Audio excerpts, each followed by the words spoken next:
રાજુલામાં તારીખ 12/6/2024ને બુધવારના રોજ સાંજે હોટલ લાયન એન્ડ લોડસ ખાતે સાંજે કૃષિ અને ગ્રામ વિકાસ પરિષદ દ્વારા ગ્રામ ઉત્થાન સંવાદ કાર્યક્રમ યોજાયો હતો।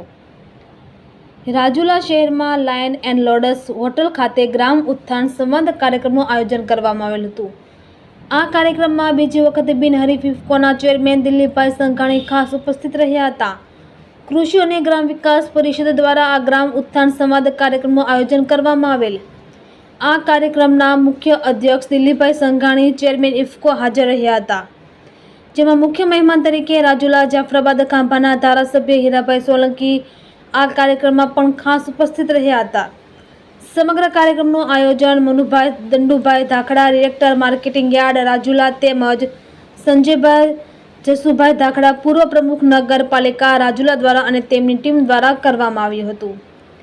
મનુભાઈ ધાખડા અને સંજયભાઈ ધાખડા અને તેમની સમગ્ર ટીમ દ્વારા દિલીપભાઈ સંઘાણી અને હીરાભાઈ સોલંકી બંનેનું એક મોટા ફૂલહાર પહેરાવી સ્વાગત કરવામાં આવ્યું હતું। આ કાર્યક્રમમાં રાજુલા જાફરાબાદના સહકારી મંડળીઓના પ્રમુખ, યાર્ડ અને સંઘ અને નાગરિક સહકારી બેંકના ડિરેક્ટર અને ચેમ્બર ઓફ કોમર્સના પ્રમુખ સભ્યો, તાલુકા જિલ્લા પંચાયતના સભ્યો, રાજુલા જાફરાબાદ ભાજપના આગેવાનો અને દરેક સમાજના આગેવાનો ઉપસ્થિત રહ્યા હતા। દિલીપભાઈ સંઘાણીના સત્કાર અને અભિવાદન સમારંભમાં દિલીપભાઈ સંઘાણીએ અગાઉથી જ સૂચના આપી અને જણાવેલ હતું કે મારું સન્માન ફૂલહાર કે શાલ ઓઢાડીને કરવાને બદલે કૃષિ અને ગ્રામ વિકાસ પરિષદના નામનો એકાઉન્ટ પે ચેક આપીને સન્માન કરવું, જેથી આ ચેક અમરેલી જિલ્લા મધ્યસ્થ સહકારી બેંકમાં કૃષિ અને ગ્રામ વિકાસ પરિષદના ખાતામાં આ રકમ જમા થશે અને કિસાનોના લોન ધિરાણ નવા જૂનું કરવા, હપ્તો ભરવા અને તેના હિત માટે વપરાશે। રિપોર્ટર મનીષ મહેતા, રાજુલા। દિલીપભાઈ, આજના સહકાર સંવાદ કાર્યક્રમમાં આપ જે આપનું ચેકથી સન્માન થયું અને આપે જે કાર્ડનું કીધું તે વિશે આપ થોડુંક જણાવશો? कार्ड फुल फॉर्म नाम से council for agriculture and rural development, ગુજરાતીમાં કૃષિ અને ગ્રામ વિકાસ પરિષદ।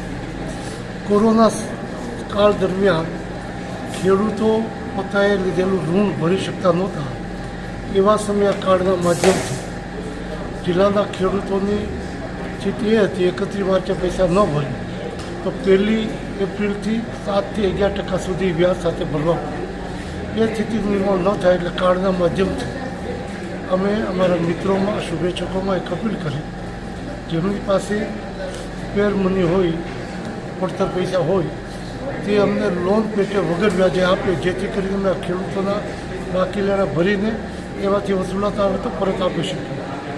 7 કરોડ કરતાં વધારે રકમ કાર્ડના માધ્યમથી જમા થઈને અમે ટર્નઓવર કરીને લગભગ 65 કરોડ જેટલા રૂપિયાનું ટર્નઓવર કરીને જિલ્લાના ખેડૂતોને મદદરૂપ થયા।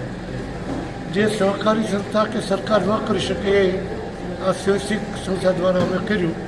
ત્યાર પછી ગ્રામ્ય કક્ષાએ સહકારથી સમૃદ્ધિ, આત્મનિર્ભર ભારત, મેક ઇન ઇન્ડિયા જેવા નારા આપીને પ્રધાનમંત્રીએ ગામડાઓને સમૃદ્ધ કરવા પ્રયત્ન કર્યો છે, ત્યારે ગ્રામ પંચાયત અને સહકારી મંડળી સાથે મળીને જો આ કામ ઉપાડે તો ગ્રામ્ય કક્ષાએ રોજગારીથી માંડીને સહકારી અને સરકારી યોજનાઓનું અમલીકરણ કરવા માટે ખૂબ ઝડપથી પંચાયત અને સહકારના સંકલનથી થઈ શકે। એ નિમિત્તે આજે રાજુલા ખાતે મનુભાઈ, સંજયભાઈએ જે કાર્યક્રમ રાખ્યો હતો એમાં લોકોએ ચેક દ્વારા સન્માન જે કર્યું છે, આ ચેક બધા જ કૃષિ અને ગ્રામ વિકાસ પરિષદમાં જમા થશે અને એનો ઉપયોગ ગ્રામ ઉત્થાનમાં જે રીતે જરૂર પડશે, જ્યારે જરૂર પડશે એ માધ્યમથી એનો ઉપયોગ થશે।